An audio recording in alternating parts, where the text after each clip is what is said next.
एक देश एक आधार कार्ड के बाद अब बारी है एक चार्जर की। Yes, you heard that right. Bharat सरकार ने अब तक इंडिया में इस्तेमाल होने वाले 1500 से भी ज्यादा टाइप के चार्जर्स को हमेशा के लिए हटाने का फैसला ले लिया है, सिवाय एक चार्जर। इनफैक्ट आज कितनी भी बड़ी कंपनी क्यों ना हो, फिर चाहे वो सैमसंग या एप्पल, इन सभी को अपने फोन्स के लिए वही एक कॉमन यूनिवर्सल चार्जिंग पोर्ट बनाना होगा। पर सवाल ये है कि चार्जिंग पोर्ट है कौन सा? वेल हेलो फ्रेंड्स, मेरा नाम है गौरव और Xiaomi का ये फोन Redmi Note 12 आता है एक 210 वॉट के चार्जर के साथ। मतलब ये चार्जर 9 मिनट में फुल 100% फोन को चार्ज कर देता है। तो क्या फ्यूचर में आपके फोन को 9 मिनट्स में फुल चार्ज कराया जा सकता है?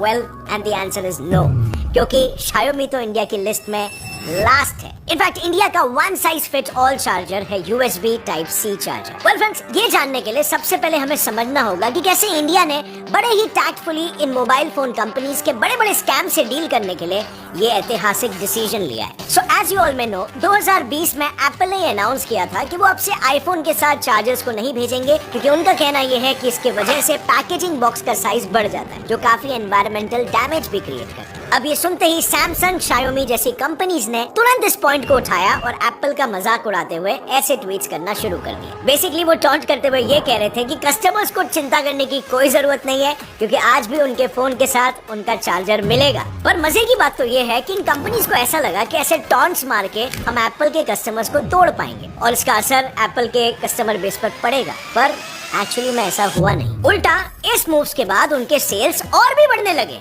और वो अपने और भी नए मॉडल्स निकालना शुरू कर दिए, वो भी चार्जर के बिना। सो बेसिकली यहाँ पर एप्पल ने अपने कस्टमर बेस से बड़े ही स्मार्टली कम्युनिकेट कर लिया था कि चार्जर निकालना एक वाइज डिसीजन है कंपनी के लिए और इससे एनवायरनमेंट का या वगैरह वगैरह चीजों का भला होने वाला है। अब अगर आप यहाँ पर थोड़ा सा गौर करोगे ना, तो ऐसी कई सारी टेक कंपनियां ऐसे छोटे छोटे प्रॉब्लम्स क्रिएट करती रहती है और फिर उसी के सोल्यूशन हमें बेचने के लिए नए प्रोडक्ट्स को लॉन्च कर देती है। और इस चीज में एप्पल जीनियस है। एप्पल ने जब चार्जर और एयरपोर्ट्स को बेचना बंद कर दिया था, उसी साल उसने अपने ब्रांड न्यू ब्लूटूथ ईयरफोन्स भी लॉन्च कर दिए। इनफैक्ट फोन में जैक भी सिर्फ एक ही छोड़ा, यानी कि अगर किसी को एक ही टाइम पर गाना सुनना हो और फोन को भी चार्ज करना हो तो वो वैसा नहीं कर पाएगा, क्योंकि एक ही जैक है। अब इसी तरह की स्ट्रेटेजी का दूसरा एग्जांपल ले लो जियो का, जिसका फोन बिना जियो के सिम के ऑपरेट ही नहीं हो सकता। मतलब उसमें एयरटेल तक की सिम काम नहीं करेगी। और मान लो आपका फोन अगर डुअल स्लॉट वाला है और आपको मोबाइल डेटा यूज करना है, तो उसमें भी आपको सिर्फ जियो के ही 2 सिम्स लगाने पड़ेंगे। What a strategy, right? Aiming towards monopoly. So basically ये ब्रांड्स कुछ करते ही ऐसा है, सिचुएशन ही ऐसा क्रिएट कर देंगे कि आपको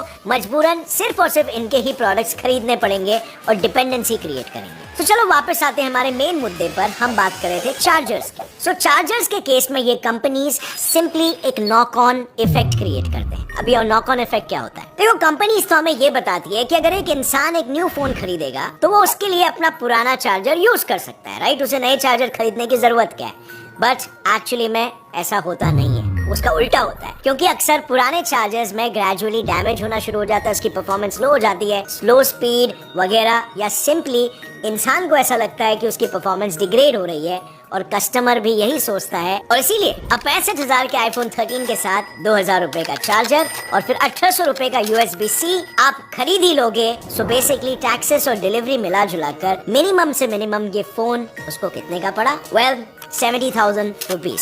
अब ऐसे में सोचो, अगर आपके पास एक एंड्रॉइड फोन है, एप्पल का आईपैड और सोनी के ईयरबड्स है, तो फिर आप क्या करो? आप 3 अलग अलग चार्जर्स खरीदोगे, राइट? पर अब सोचो, इस न्यू पॉलिसी चेंज के बाद आपको सिर्फ एक ही चार्जर खरीदना होगा, which is USB Type-C charger. और काफी इंटरेस्टिंगली इंडिया की ये न्यू मॉडर्न पॉलिसी भी हमारे पौराणिक शास्त्रों पर ही बेस्ड है। तो जैसे कि आप जानते हो, ह्यूमन बॉडी बनी होती है 5 एलिमेंट्स की हमारे शास्त्रों के हिसाब से: पृथ्वी, जल, अग्नि, वायु और आकाश। और इन पांचों को हम पंचतंत्र भी कहते हैं, यानी कि ये 5 एलिमेंट्स जरूरी है पृथ्वी पर लाइफ के होने के लिए। और इसीलिए हमारे इन्हीं कल्चरल वैल्यूज से इंस्पायर होकर मोदी जी ने इंडिया के क्लाइमेट गोल्स को रिसेंटली अनाउंस किया और एनवायरनमेंट को क्लीन करने के लिए एक LIFE नाम का इनिशिएटिव भी लॉन्च किया, जिसकी बाय द वे दुनिया भर के लीडर्स ने बढ़ चढ़ के बढ़ाई भी की है। और इसी मैसिव इनिशिएटिव का एक छोटा सा पर इम्पैक्टफुल सा हिस्सा ये यूनिवर्सल चार्जर पॉलिसी भी है। मतलब अब से इंडिया में ऑपरेट हो रहे सारे स्मार्टफोन्स, लैपटॉप्स, टैबलेट्स, सबके लिए एक सिंगल ही टाइप का चार्जर ही होगा।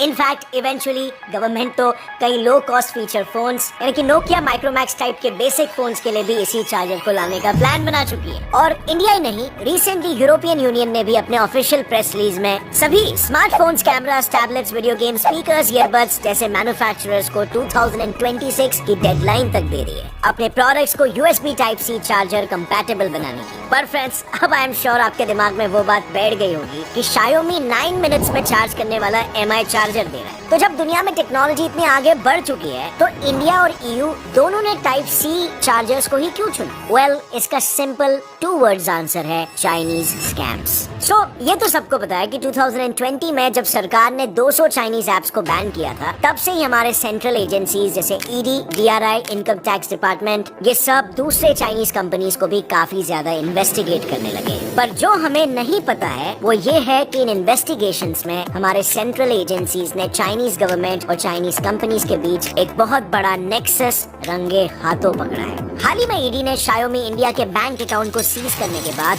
कंपनी के global vice president Manu Kumar Jain को समन किया था। इनके प्राइमरी इन्वेस्टिगेशन के बाद ये पता चला कि कंपनी 2015 से लेकर अब तक, ध्यान से सुनना, 5,550 करोड़ सिर्फ और सिर्फ रॉयल्टी के तौर पर चाइना भेज चुकी है। और जो नॉर्मल कमाई कंपनी करके भेज रही है वो अलग। पर असल में ऐसा होता ही नहीं था, क्योंकि ये कंपनी सिंपली इंडिया में मैन्युफैक्चरर्स के साथ डील करती थी। But on the other hand यही Xiaomi इंडियन टैक्सेस से बचने के लिए अपनी अकाउंट बुक्स में लॉसेस दिखाती है। और Xiaomi नहीं, ये सेम टैक्टिक Vivo भी यूज करता है। और इनफैक्ट Vivo ने तो 2 डजन शेल कंपनीज यानी नकली कंपनीज तक खोल रखी है, जिसके थ्रू वो पिछले 4 सालों में 60,000 करोड़ से भी ज्यादा पैसा इंडिया से चुरा कर चाइना भेज चुका है। इनफैक्ट चाइना ने तो ऐसा कुछ अफ्रीका में भी किया, जब उसने अपने एक चाइनीज टेक कंपनी कम स्पाई कंपनी हुआवे की मदद से अफ्रीकन यूनियन हेडक्वार्टर्स जैसे एक इतने सेंसिटिव और कॉन्फिडेंशियल बिल्डिंग के इनसाइड फुटेजेस और इन्फॉर्मेशन हासिल कर ली। एक और न्यूज में अगेन अफ्रीकन यूनियन के हेडक्वार्टर जैसे इंपॉर्टेंट लोकेशन में एक आदमी पकड़ा गया था जो बिल्डिंग के सर्वर को चाइना से कनेक्ट कर रहा था। लेकिन ये सब अफ्रीका में हो कैसे रहा है? वेल, चाइनीज गवर्नमेंट ने अफ्रीका में 180 से भी ज्यादा गवर्नमेंट बिल्डिंग्स बनाई है और सोने पे सुहागा है इस कॉन्टिनेंट का पूरा 4G नेटवर्क सिस्टम, जहाँ अगेन 70% मार्केट प्रेजेंस हुआवे का ही है। सो इन सारे चाइनीज स्कैम्स को देखकर इंडियन गवर्नमेंट ने एक बहुत ही इंपॉर्टेंट मूव लिया, चाइनीज कंपनी से समझो एक 1 हैंड डिस्टेंस मेंटेन करने का। और इसीलिए इंडिया का ये 1 साइज फिट ऑल चार्जर है एक non Chinese USB Type-C charger. अब नॉन चाइनीज होने के अलावा भी आई नो हमारे पास और भी ऑप्शंस थे, बट सिर्फ Type-C को ही क्यों चुना गया? वेल, इसके पीछे भी इंडियन गवर्नमेंट ने काफी सोच विचार करके डिसीजन लिया। तो सबसे पहला रीजन है इसकी पॉपुलैरिटी। सो 98% Android smartphones already Type-C charger से ही ऑपरेट होते हैं और यही रीजन है कि इसकी कीमत भी एप्पल चार्जर के आधे से भी कम होती है। दूसरा रीजन है एफिशिएंसी यानी योग्यता। तो ये तो आप जानते ही होंगे कि USB की मदद से पावर ही नहीं बल्कि 10 Gbps की स्पीड से डेटा भी ट्रांसफर हो सकता है।